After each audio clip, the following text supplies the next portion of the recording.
আজকে যে টপিকটা নিয়ে আলোচনা করব সেটা হচ্ছে মেনলি তোমাদের NSCIL, ঠিক আছে, NCIL, ঠিক আছে।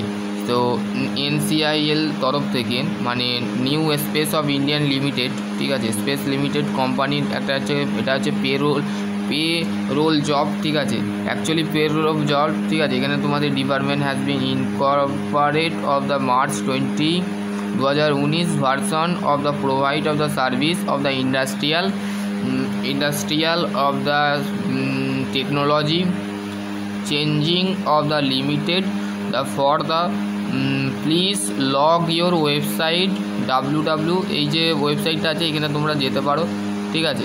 এবং হচ্ছে তোমাদের প্রথমে যে পোস্টটা আছে সেটা হচ্ছে প্রজেক্ট সায়েন্টিস্ট, ঠিক আছে।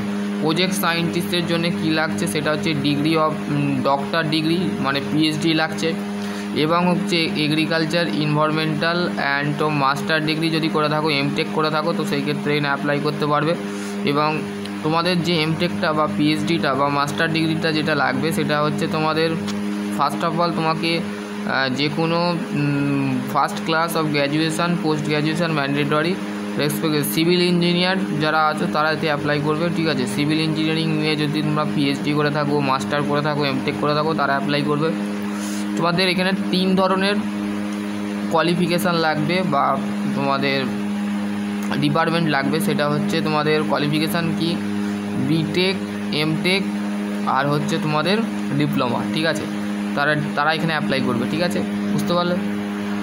এইখানে তোমাদের এক মিনিট, এদের তোমাদের নাম্বার অফ ভ্যাকেন্সি কটা 22টা আছে, ঠিক আছে, ভালোই দিয়েছে। তো সেক্ষেত্রে তোমরা NCIL এর প্রজেক্ট ইঞ্জিনিয়ার, এখানে তোমাদের BTech লাগছে, BTech BE electronics and communication, electrical and electronics, এখানে তোমাদের বয়স সীমা বলে দিয়েছে, ঠিক আছে। এবং তোমাদের এখানে এক্সপিরিয়েন্স লাগবে, ঠিক আছে, 1 বছরে তোমাদের এক্সপিরিয়েন্স যে কোনো কাজের ক্ষেত্রে তোমাদের লাগবে, ঠিক আছে।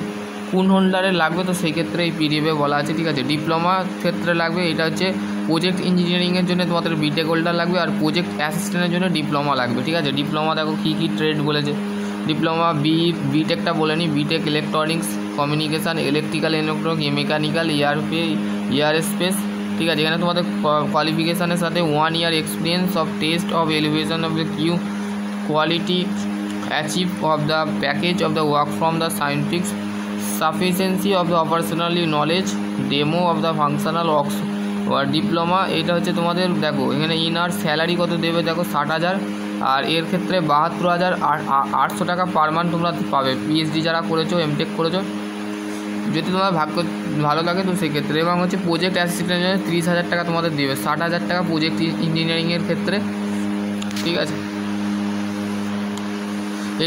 এডুকেশনাল কোয়ালিফিকেশান বলে দিলাম, ঠিক আছে, আর কত স্যালারি সেটাও বলে দিলাম। এবং তোমাদের এবার সিলেকশান প্রসিডিওর, সিলেকশান কীভাবে হবে, এডুকেশনাল কোয়ালিফিকেশান দেখো, এডুকেশনাল কোয়ালিফিকেশানটা হতে হবে the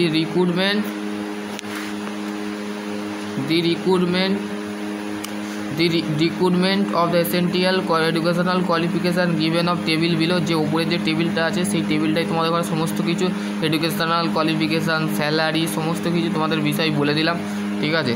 all the qualification of the should be university the institute of the government India of the courses AICT and UGC, মানে যারা MTech করে বা BTech করে তাদের UGC গ্র্যান্টেড থাকে, এবং যারা MTech করে বা PhD করে UGC মানে আন্ডার গ্র্যাজুয়েট যারা করে মানে পোস্ট গ্র্যাজুয়েট যেটাকে বলে UGC গ্র্যান্টেড থাকে, আর AICT BTech-এ আর ডিপ্লোমায় থাকে, ঠিক আছে। মানে ডিপ্লোমা BTechটা হচ্ছে মাকাউটের আন্ডারে, এবং হচ্ছে তোমাদের AICT ডিপ্লোমা যেটা আছে স্টেট কাউন্সিলিং যে কারিগরি ভবন আছে তার হাতে, ঠিক আছে। Basically candidate of the who have the qualification of the distance learning part of mode part time mode of the eligible apply of provide there, ঠিক আছে। তাহলে যারা কেউ যদি ডিস্টেন্স লার্নিং করে থাকে বা পার্ট টাইম করে থাকে তো সেক্ষেত্রে এইখানে এলিজিবল করে দেওয়া হবে, মানে তুমি অ্যাপ্লাই করতে পারবে, ঠিক আছে।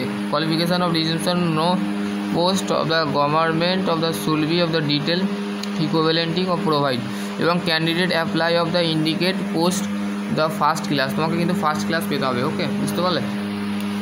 পোস্ট কোয়ালিফিকেশানের বিষয় এখানে বলে দিয়েছে, রিল্যাক্সেশনও বলে দিয়েছে এখানে কত এজ লাগবে এখানে সমস্ত কিছু। এবং তোমাদের